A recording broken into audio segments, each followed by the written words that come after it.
So I just want to begin with a short attunement. So inviting you to close your eyes, just arrive fully here in the moment and openness to new ideas, curiosity, exploration, investigation. Hmm.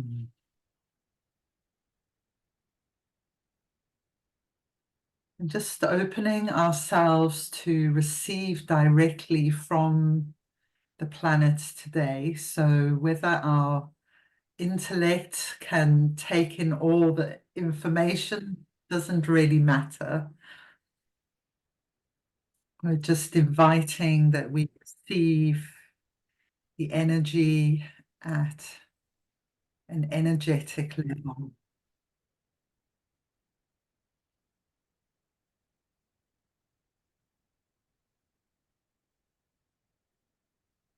And we're going to be entering into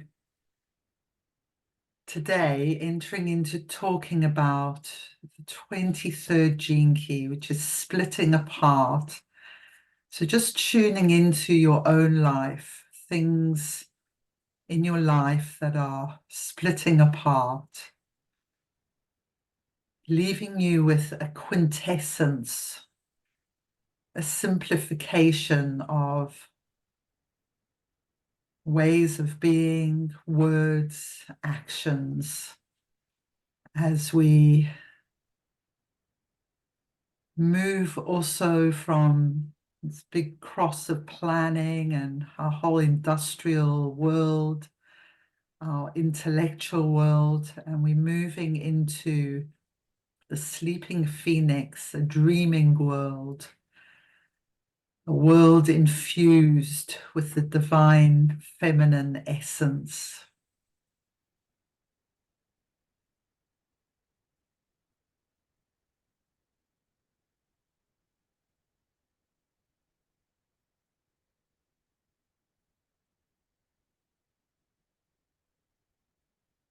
And also asking, sending a prayer intention out that we receive and we are receiving everything we need to everything we need to go through this biological transformation that we're in, everything we need to strengthen our bodies for the alchemical fires that have been lit on our planet.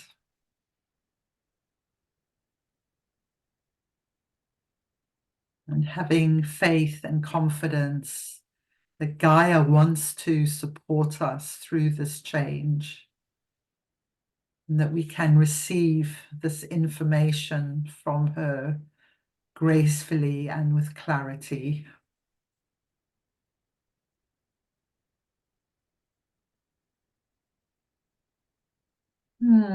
So welcome back.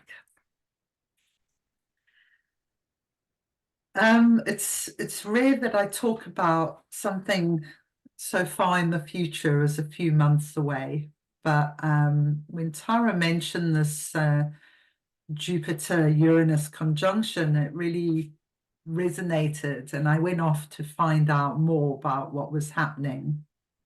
But before we dive into that, there's the huge event of Pluto entering Aquarius that is happening next weekend. So this happens in Gene Key 60, which is called the cracking of the vessel. In the daily practice, we're going to be going through the 60 either from tomorrow or the next day. And so we will actually travel with the Sun and Pluto as they enter this gateway of Aquarius. So there was an entry before that Pluto did, and then is retrograded back into Capricorn, and now coming into Aquarius again. It's like the door is being pushed open. The pressure of the transformation we see all over our planet, whether it's wars or biological problems increasing for people, animals, plants, as the kind of pressure builds for the mutation. And one of the things I want to do in the next few weeks is actually go back and look at Pluto again as the opener to the trans-Neptunian objects, which he turned out to be, that all these other bodies beyond, like Sedna is the most well known, but there's hundreds of them now. And each of them open a stream of indigenous wisdom.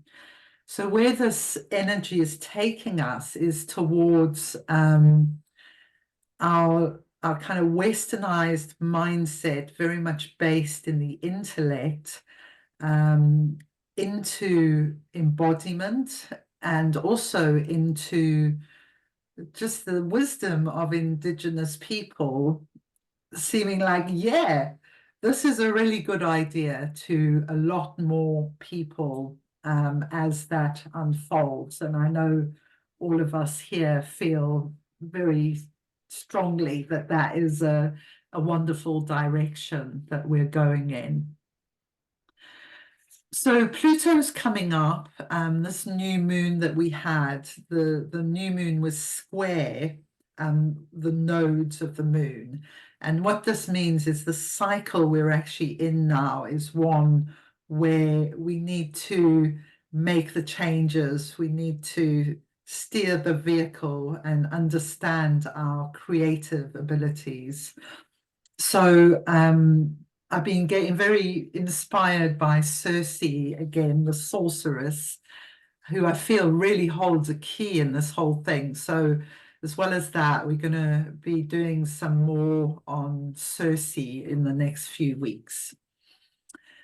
Okay, so I've got a presentation here to share with you. And then when that's complete, we can have a sharing, any questions as well. Okay, so let me go into this properly. Present. Okay, I want to go backwards. Okay, so the Jupiter-Uranus conjunction takes place on the 21st of April, is the direct hit where they come into perfect alignment. But around that date, the energy will build, it will reach this pinnacle, and then it will tail off again, and we will start to really experience what it all means or integrate what it all means. Okay, so this is the chart for the 21st of April. It's my mom's birthday and the Queen's, so it's a date that's quite familiar to me. And the sun moves into Taurus on that day. That's the sun over there. So let's first talk about the Uranus-Jupiter conjunction, which is here. Actually, let me just give you a visual of what's on here, and then I've got some notes on the next slide. We'll go deeper into it. So here we have the Jupiter-Uranus conjunction. It's a 21 degrees Taurus. So have a look on your chart, what you have in that area, and also aspecting that around that degree in other parts of the zodiac will be connecting strongly with that point. Okay, so the other amazing thing that happens exact on that date is Chiron is going to be exactly conjunct Venus. It's like, wow. You know? So Chiron is the wounded healer, and Venus is all about our love, our relationships. And in Aries, these two are all about our sense of self, our identity, shifting through this change. And the date may well bring up some wounded parts of us that need the love of Venus to infuse them. So look out for that as well. Then there's this quite amazing, it looks like a spider's web, doesn't it, when I've joined them all together. And this is all these two caught my eye first. So we've got Vesta there's at 6 degrees Cancer, and then trining that, which is 60-degree angle, we have Juno, goddess of the sacred relationship, in Virgo. I was like, oh wow, two at 6 degrees. That's interesting. These two are doing something. So then if you look at the moon is at 4 degrees Libra there.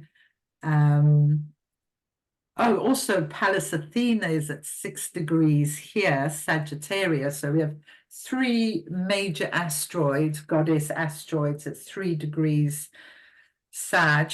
Pluto now entered Aquarius at 2 degrees, is part of this. And then we have Hygeia at 8 degrees and the sun at 1 degree. So this kind of spider's web, what it speaks to me of is that these goddesses are in the special alignment. Pluto is part of it. So whatever Pluto is bringing in, these divine goddess asteroid archetypes, the priestess, the sacred marriage, the warrior goddess, are all part of feeding very directly into that energy, and the sun and the moon, which are the most powerful of the planets. So that to me was very exciting. Okay, so here's some of the info. So the Jupiter-Uranus conjunction is in Taurus. This is a fixed earth sign. So this is about Gaia, nature, plants, animals, and at a human level, it's about our values and beauty. Venus is a ruler of Taurus. Now, when I saw what gene key it was in, I was like really intrigued because Jupiter is a massively expansive planet, and Uranus is a liberator, brings in shocking kind of revolutionary changes. So here we have this expanding energy field in our cosmos, but the gene key is taking us from complexity to simplicity to quintessence. And my intuitive feeling about this is that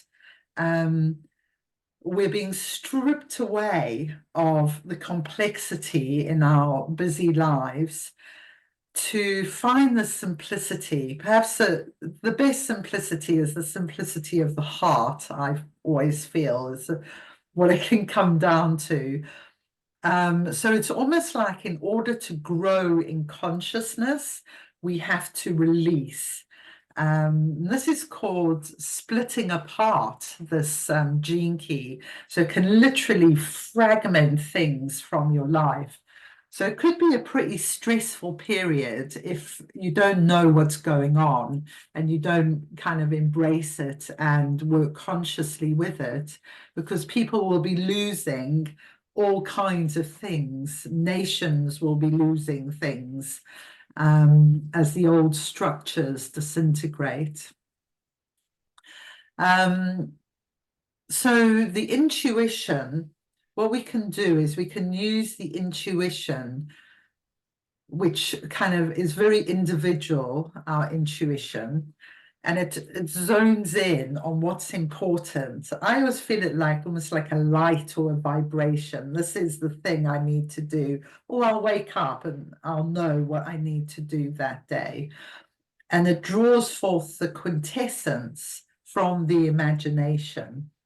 So it's also really important that we allow ourselves to play and create and be imaginative in this time, because that is where we are kind of being fed from. And it took me also to the Trivian three-centered being. There's not masses of information on this, but Richard Rudd has this prophecy, and he did make an amazing YouTube video that I will post, where he talks about the huge aeons of time, like Lemurian, Atlantis, going all the way back to Eden, and how we're evolving in the sphere of things. And so he talks about the seven-centered being is what we've had most of the time in this industrial revolution and our history. And then we become a nine-centered being. But ultimately, what we're going to become as the mutation really takes hold, and it's possible none of us can become this because we're already here in our nine-centered being bodies, but we can certainly pave the way for the children of the future who will be this much less complicated kind of being.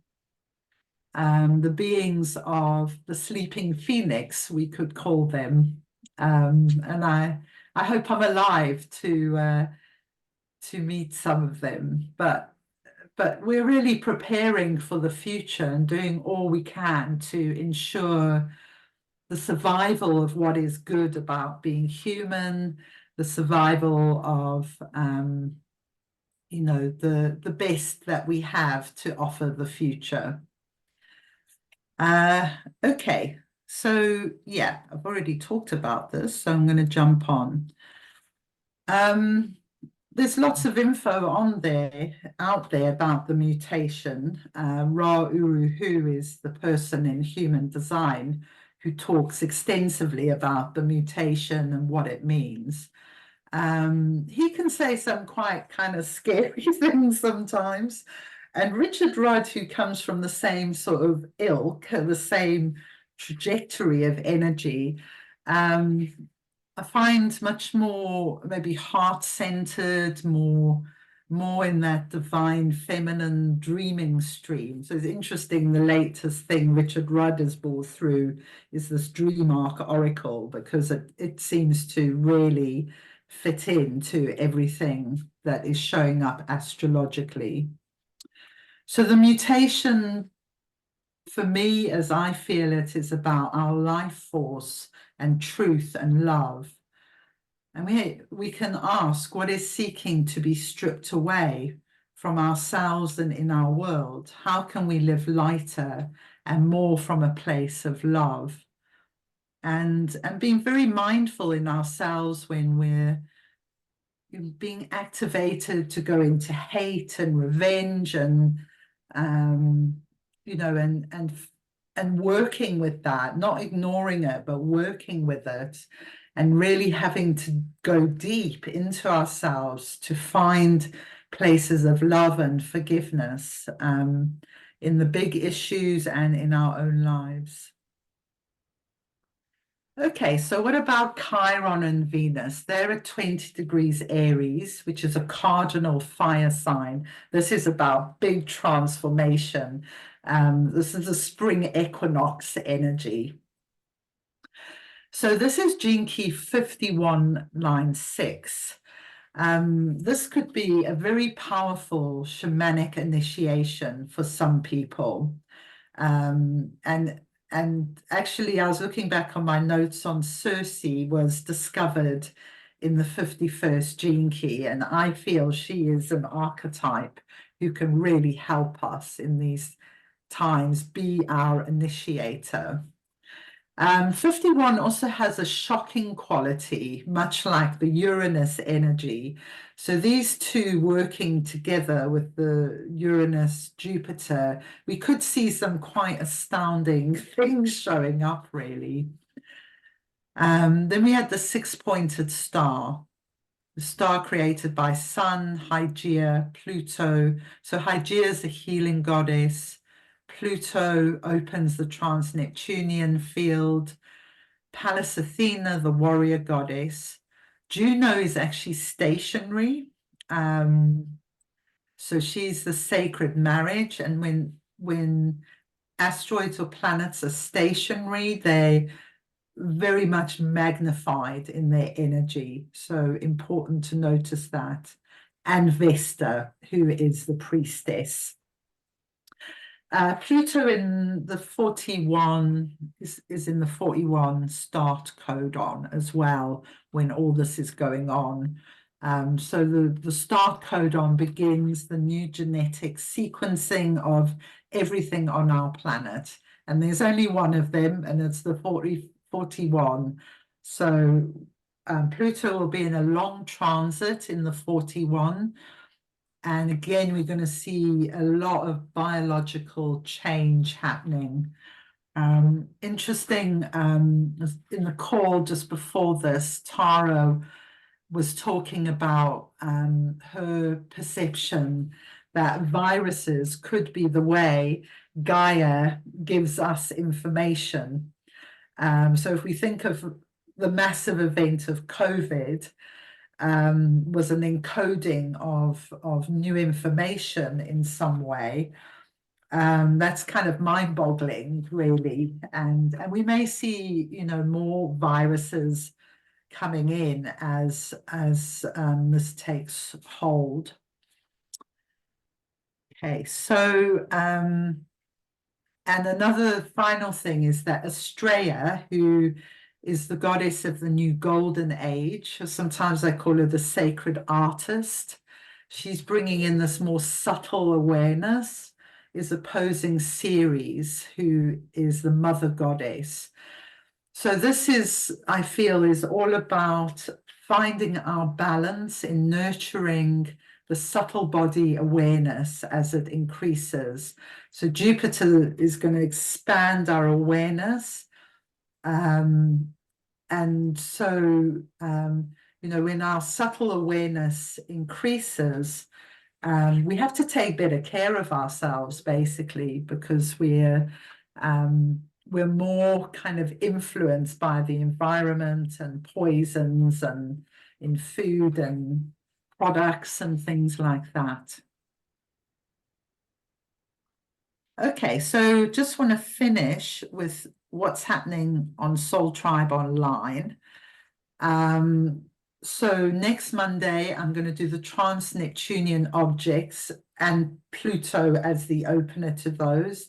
Just see what the major things are going on in the year ahead. So I'll tune into the ones that are in the most significant places.